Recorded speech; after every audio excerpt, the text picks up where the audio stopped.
Hello, friends and family. Welcome back to the Sober is Dope podcast. I'm your host, Pop Buchanan, and I have a really beautiful episode today with Dr. Jennifer R. Levin, PhD. Dr. Jennifer R. Levin is a nationally recognized grief and trauma expert specializing in sudden or unexpected death, whether caused by suicide, violence, medical crisis, overdose, or accident. Traumatic loss shatters lives, and most grief support systems aren't built to address it. That's why Dr. Levin wrote the Traumatic Loss Workbook, Powerful Skills for Navigating the Grief Caused by a Sudden or Unexpected Death. All right, Dr. Levin, thank you so much for joining us today. One of the themes for Sober is Dope is how grief, loss, kind of tends to change the brain through neuroplasticity and lead people off to addiction because they're trying to deal and cope with their pain. So this is a big subject for me, especially since I lost my dad at 13 years old. So the whole theme of my journey was based on unprocessed trauma from the death of my father. So your work is extremely important, and I'm really happy to have you here today. So I want to just get into it, right? Sudden death. What are people supposed to do and how do we deal with that? I just recently went through this and I didn't know what to say to my family. I didn't know what to say to my cousin. It was his son. And I was lost for words. So can you kind of give us some talking points and just give us a little background in the field of sudden death and how people should think about coping with it? That's so much to unpack all at once. First of all, I'm so sorry to hear about your cousin.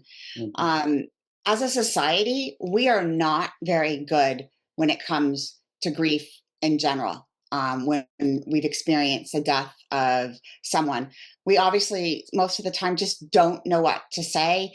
We're afraid of saying the wrong thing. We're uncomfortable. Many times we don't say anything at all. And often it's those who've actually experienced the death of someone they love who are the most comfortable at saying anything. But then when something happens sudden or unexpected, it's a completely different circumstance. I mean, death is death. It is hard no matter what the circumstances are. Even when grandma dies of an old age and what we call an anticipated or a natural death, it's hard. Hmm. But when somebody dies suddenly or unexpectedly or even in a traumatic way, it's incredibly difficult. And as a traumatic grief therapist, I've worked in so many different situations when it involves substance abuse and sobriety. I've worked with families who are grieving the loss of loved ones who've had them die from overdose, alcohol poisoning, things like that. And that's a very traumatic experience because it's a very long road that's led them to the situation. And then, like you were saying, what happened with you with your father is when somebody has lost someone they love, and then they're trying to figure out how to cope. And the pain is just so much, they don't know how to deal with it. And so it becomes the coping mechanism to numb out. And so they turn to alcohol primarily to just disconnect. And then you've created a whole nother problem. So that's just a little bit of foundational information to get us started. And then, when the alcohol starts, all of this, and your listeners, of course, know all of this. But then it shows up in the workplace, it shows up in everyday life, and pretty much it's just a very difficult situation. So let me tell you, with sudden and unexpected death, it's very different, and it's complicated, it's complex. And let me just give you a few reasons first why. Okay. Number one, it's unexpected. Okay. We didn't think it was going to happen. 20 years old. How devastating. And at that point, it's out of the natural life cycle. We don't expect a 20-year-old to die. And so we don't know what to say. We don't know what to do. Many times it can be prevented. Now, you said it was natural causes, but oftentimes, especially if somebody does die from substance abuse or there's a suicide or a car accident, it is something that we could prevent. And then if you can prevent it, then you have all of these thoughts. What if I did this? We blame ourselves. There's regret. There's all of these difficult feelings. I should have been able to foresee something. So that makes it very complicated. There's not a chance to say goodbye. Leaves so many things left unsaid when you don't have a chance to say goodbye. Oftentimes there's so many unanswered questions, and there's like lots of uncertainty that accompany a sudden death. And then depending on the circumstances, it can be very traumatic. Either the way the person dies, the circumstances for the person who found the individual, and that results in trauma symptoms. And these trauma symptoms are actually very normal because it's a normal response to an abnormal situation. A 13-year-old is not supposed to have their father die. Right. So whatever you're dealing with is very normal. But then we have all of this, like you said, unprocessed trauma that goes on. And then our body then has to find a way to deal with it. So one of the things, just to get to your question, is what do we do? What do we say? We have to help the individual who's just experienced this sudden death deal with the trauma and create safety. Their world has been shattered and turned upside down. You can't fix that. You can't see anything. You can't do anything. And so you can companion, you can sit with, you can be, but we've got to help them feel safe again and process that trauma, because we can't even begin to grieve if you can't get out of bed, if you can't eat, if you can't sleep, if you're having nightmares, if you're having flashbacks, if you're starting to drink, all of those types of things. So it's all in the beginning about stabilization and creating safety. I'm curious how that sits with you. It sits really well. What I like is stabilization and safety, because without professional guidance, and this is in my experience with, especially with my family now, I call my cousin all the time and I'm like, how are you doing? And they're going through this stabilization. Doesn't even know. He doesn't even know. And so that sits with me really profoundly, because one, I was lucky when my father died to be 13 and not to be old enough to reach for drugs and alcohol. But as soon as I was old enough to go for drugs and alcohol and it hit me, I latched onto it. What really stood out for me, and I think this is a nice segue into our next segment, is post-traumatic stress disorder, PTSD, and trauma through sudden death. Is it applicable to someone who experienced sudden death? It absolutely is. And I'm so glad you said that. But actually, a small percentage of people actually go on to develop what we call PTSD. Whether or not somebody develops PTSD has to do with so many other factors. Their personal history and experiences, the amount of trauma that they've had in their life, their other mental health issues, the amount of stressors that they have in their life. Then there's protective factors, social support, religious beliefs. There's things like socioeconomic status, available, whether or not you seek support, things like that. So I don't want you to think all of a sudden unexpected death automatically equals PTSD. It doesn't. Yes, there are a small percentage of people who do, and I've had clients absolutely who develop PTSD, but there's trauma symptoms. Okay. So it's more likely that they're going to develop symptoms of trauma, hypervigilance, waiting for the other shoe to drop, anxiety, having difficulty controlling their emotions, one moment being completely overwhelmed, the next minute being very, very sad and depressed. And those are things, like I said, with creating safety. Does the house feel really, really safe? Are there certain clothes that feel safe? Is there a smell that feels good? Being in the room of the person that died, maybe being away from the space of the person who died. So it's actually talking about that. What makes you feel safe right now? What do Right. you need right now? And even if they don't know, bringing over food, picking up kids from after school, taking the dog out for a walk, just showing up and doing things, Right. because we don't even know. The worst thing you can do is say, call me if you need anything. Wow. Person's not going to call. Right. And so Right. many people say that. Call me if you need anything. Show up and mow the lawn for them. Right. Deliver groceries. Come over and say, hey, can I come over and just sit with you and let's watch some TV? Let's go for a drive and a distraction. Because, like I said, in the beginning, we've got to process those. We've got to let those symptoms, you remember the fight, flight, or freeze that you learned Yes, in school? absolutely. And now it's fawn. There's all these different other Yes. parts of it. But Right. that nervous system is completely deregulated right now. Right. Right. And so I could go into all the different techniques, mindfulness and deep breathing and different types of things to help regulate the nervous system. Those are the things that are important, Right. right? I love it. And I want to talk about you make it in your work, you make a beautiful distinction in loss. So you talk about traumatic loss and how that differs from regular loss. Mhm. And I want to talk about that. That's a distinction. Can you explain that distinction between traumatic loss versus regular loss? Yeah, so those are some of the things that we talked about.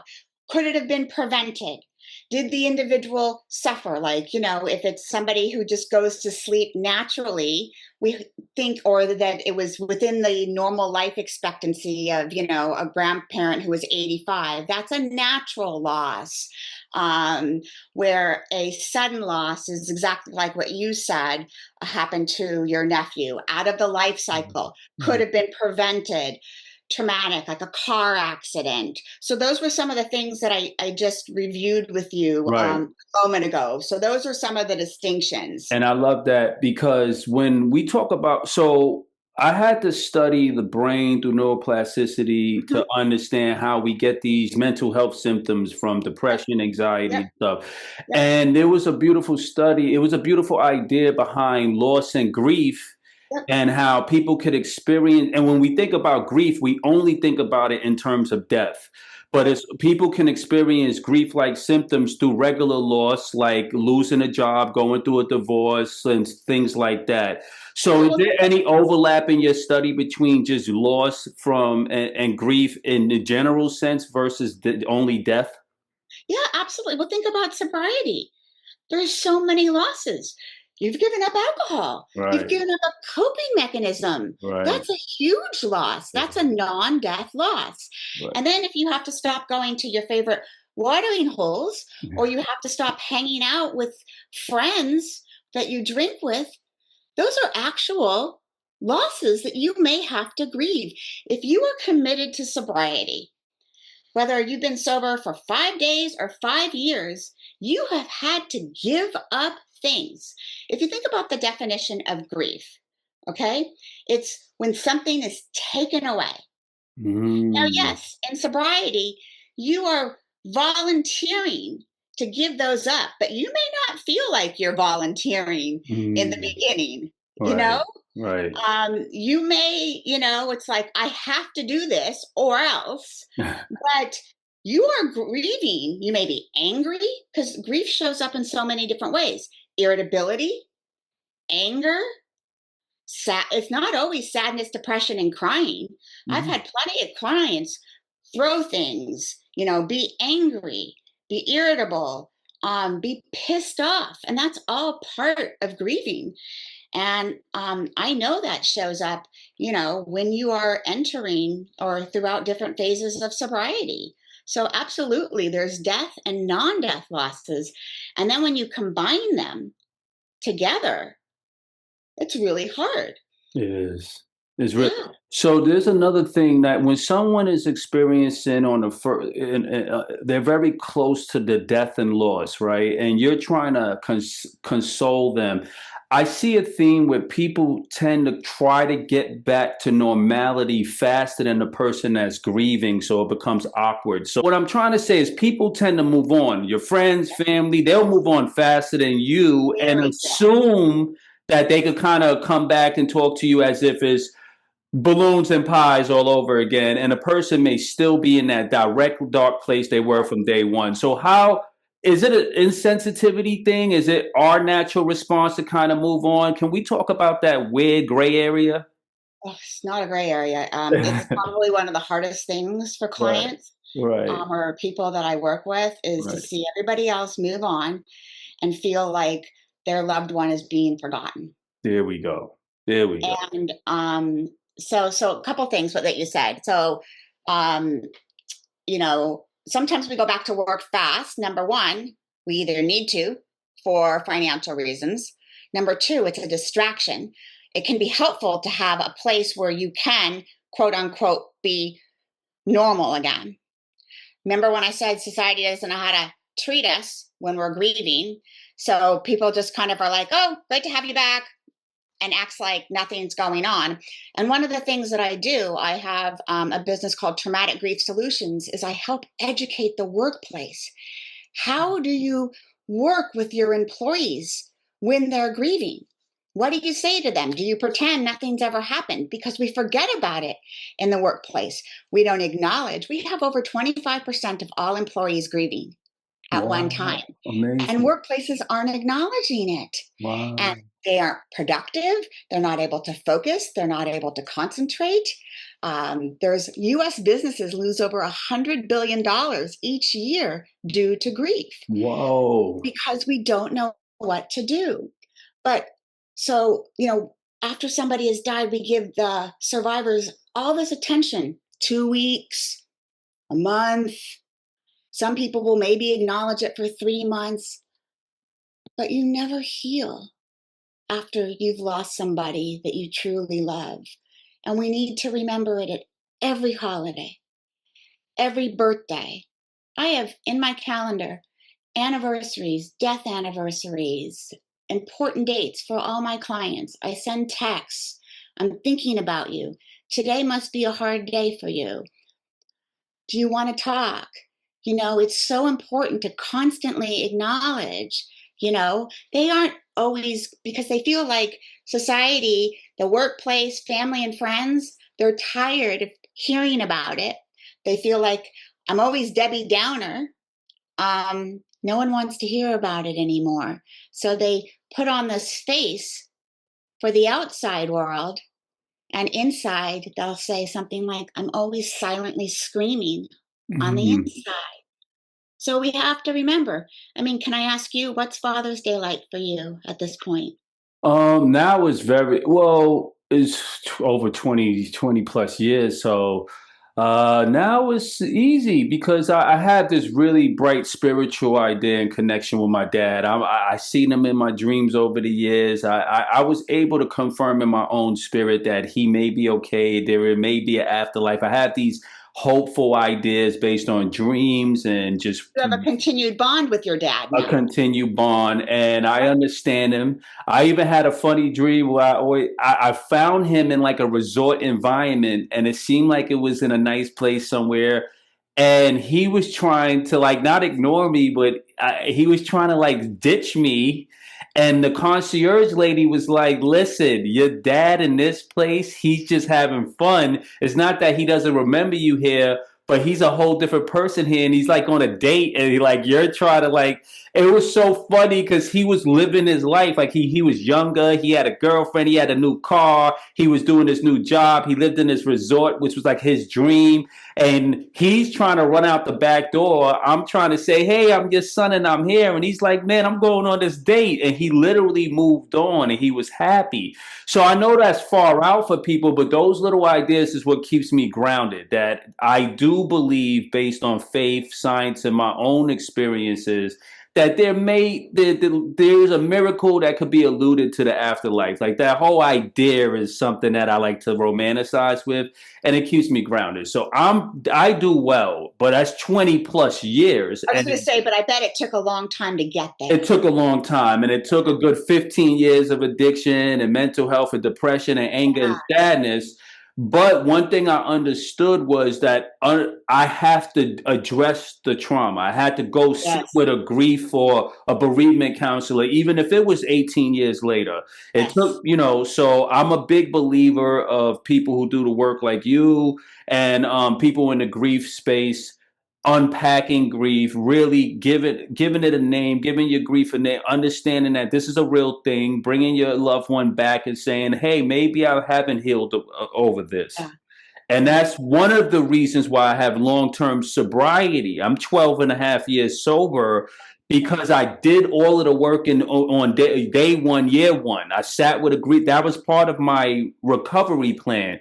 Yeah. That my treatment center would not graduate me unless I sat with a grief and bereavement counselor, and they put it in my biopsychosocial that part of my whole framework was built around the loss of my dad. Like my identity was somewhat, Yeah. stuck to that. Like, so they Yeah. said, So you worked through it. I had to work through it. And for those who don't know what a biopsychosocial is when you go into kind of a treatment, a psychological evaluation, they look at every single aspect of you, your life, your family, your background, your socioeconomic factors, everything. And they come up with this kind of idea about who you are and what kind of you're dealing with. And this helps you kind of get a diagnosis through Yeah. your psychiatrist or through the DSM-5. So I say all that to say that I'm coming through the other side of something that you also study, which is our next segue. And you're the only other person I heard talk about this term besides Michael Tedeschi, Dr. Michael Tedeschi. And this And is Dr. Calhoun. Dr. Calhoun, right? And this is post-traumatic growth, Yes. PTG. And I like to always compare this to not compare it, but when people talk about PTSD, they never tend to talk about post-traumatic growth, which is the bright side of that. Can Yes. you please introduce us to the Yes. concept of post-traumatic growth? Thank you. Yes, and I love that you know about this already because you are such an example. So, and I never talk about post traumatic growth when I start working with a client because they would run out the door. Right. Just like you would have run out the door if they told you day one when you Right. got treatment. Right. So, post traumatic growth was coined, the phrase, by Dr. Tedeschi and Calhoun. And what it basically means is that after you've gone through a traumatic event, whether it be a death or some type of trauma, you are better off afterwards than before the event itself. And it's so hard for many people to wrap their head around. It doesn't happen to everyone, and they identified 5 different domains in which this growth usually occurs. And the first is a heightened appreciation for life. Wow. The second is the development of deeper or more meaningful relationships in life. The third is increased personal strength. Fourth is a deeper spiritual practice. And the fifth is enhanced life possibilities. Wow. And I mean, I've seen some amazing, amazing things of clients who just, I mean, I feel so blessed in the work that I get to do. I've seen people invite me into their life after the most horrific thing has ever happened to them. And sometimes I'm with clients for 3 to 5 years as they go through the ups and downs and ups and downs and ups and downs. but then their life, they do things that they would have never ever done because of what has happened. And to be witness to that is just an amazing experience. Wow, that is beautiful. So there's just a possibility that if you do the work, and there is a possibility you come out stronger and brighter on the other side.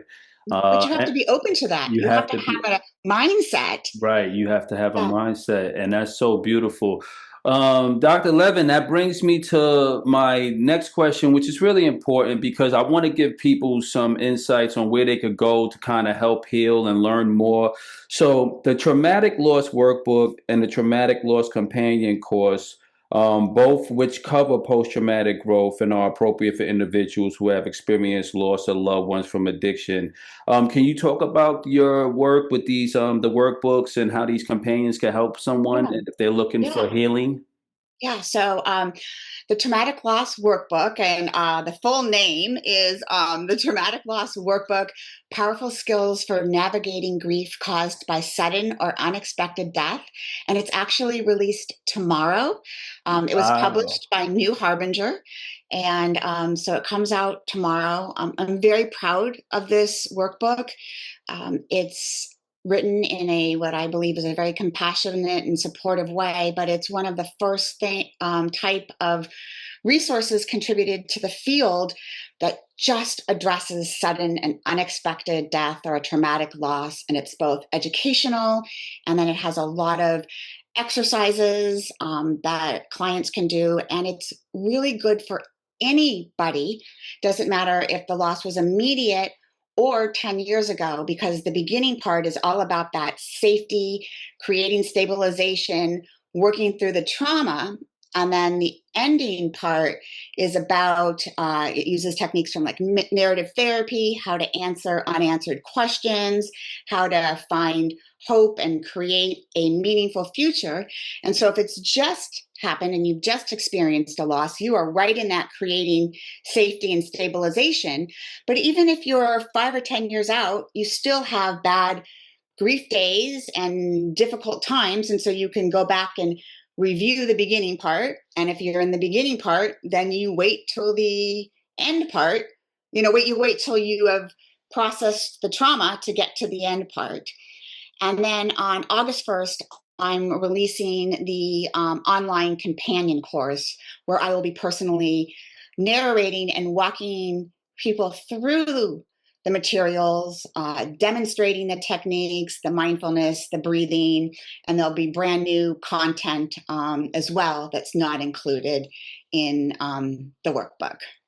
This is sacred work, and Dr. Levin, I just want to thank you so much because the fact that you're out, people like you are out there studying this, it really touches my heart because it does affect every aspect of our life. We're human, and we're here to love and grow together, and where it's like a gigantic cosmic tribal thing, and it's both emotional, spiritual, psychological, and it's layered. And when we lose one of our loved ones in any capacity, it absolutely takes a toll on us and it has an effect on us. But with the right work and the right perspective, we can come out on the other side Absolutely. with some hope.